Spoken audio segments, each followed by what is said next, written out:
بسم اللہ الرحمن الرحیم۔ السلام علیکم دوستو، آگے بڑھنے سے پہلے اگر ہو سکے تو لائک اور سبسکرائب کا بٹن ضرور دبا لیں، شکریہ۔ اقوام متحدہ کی جنرل اسمبلی سے خطاب کے دوران روسی وزیر خارجہ سرگئی نے ایران کے حوالے سے امریکی رویے پر سختی کے ساتھ خبردار کرتے ہوئے تاکید کی ہے کہ آج امریکی پابندیاں سیاسی بھتہ خوری میں بدل چکی ہیں۔ بنگلہ دیش میں دریا میں ہندو زائرین کی کشتی الٹنے سے 23 افراد مارے گئے۔ کشتی میں 50 ہندو زائرین سوار تھے جو صدیوں پرانے مندر کی طرف جا رہے تھے۔ روسی وزیر خارجہ کا کہنا ہے کہ روس کے ساتھ الحاق کرنے والے یوکرینی علاقوں کو مکمل تحفظ دیں گے۔ روسی پارلیمنٹ چند دنوں کے اندر الحاق کو باقاعدہ تشکیل دینے کے لیے آگے بڑھے گی۔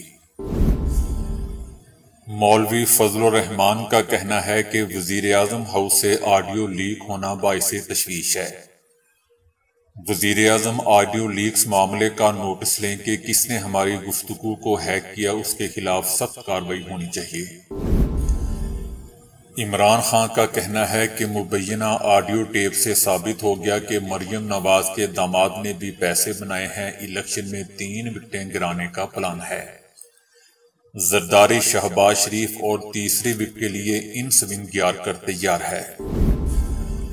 شمالی وزیرستان میں بارودی مواد پھٹنے سے پاک فوج کے 2 اہلکار شہید ہو گئے۔ شہید ہونے والے اہلکار نائب صوبیدار جاوید اقبال کا تعلق اٹک سے جبکہ نائب حسین احمد کا تعلق اکاڑے سے ہے۔ جنوبی کوریا کا کہنا ہے کہ شمالی کوریا کا امریکی جنوبی کوریا کی فوجی مشقوں سے پہلے بیلسٹک میزائل کا تجربہ سنگین اشتعال انگیزی ہے جس سے ہمیں اور عالمی برادری کے امن کو خطرہ ہے۔ صحافی ایاز میر ایک روزہ جسمانی ریمانڈ پر پولیس کے حوالے بہو کے مقدمے میں نامزد سینئر صحافی کو گرفتار کر کے عدالت میں پیش کیا گیا، جہاں پولیس نے 4 روزہ ریمانڈ کی درخواست کی تھی۔ اسرائیلی فوج کی فائرنگ سے فلسطینی ڈرائیور شہید۔ اسرائیلی فوج نے دعویٰ کیا کہ فلسطینی ڈرائیور نے فوجیوں پر گاڑی چڑھانے کی کوشش کی، جبکہ فلسطینیوں کے مطابق یہ محض ایک ٹریفک حادثہ تھا۔ مولوی فضل الرحمان کا کہنا ہے کہ عمران خان کو روز ریلیف ملتا ہے، کہیں نہ کہیں سے دباؤ ضرور ہے۔ آرمی چیف کی تعیناتی سے متعلق آئین میں سب کچھ واضح درج ہے، عمران خان کو اس معاملے پر خاموشی اختیار کرنی چاہیے۔ بھارتی حکام کا کہنا ہے کہ تبدیلی کے مراحل کے دوران پاک بھارت تعلقات میں بہتری کی امید نہیں۔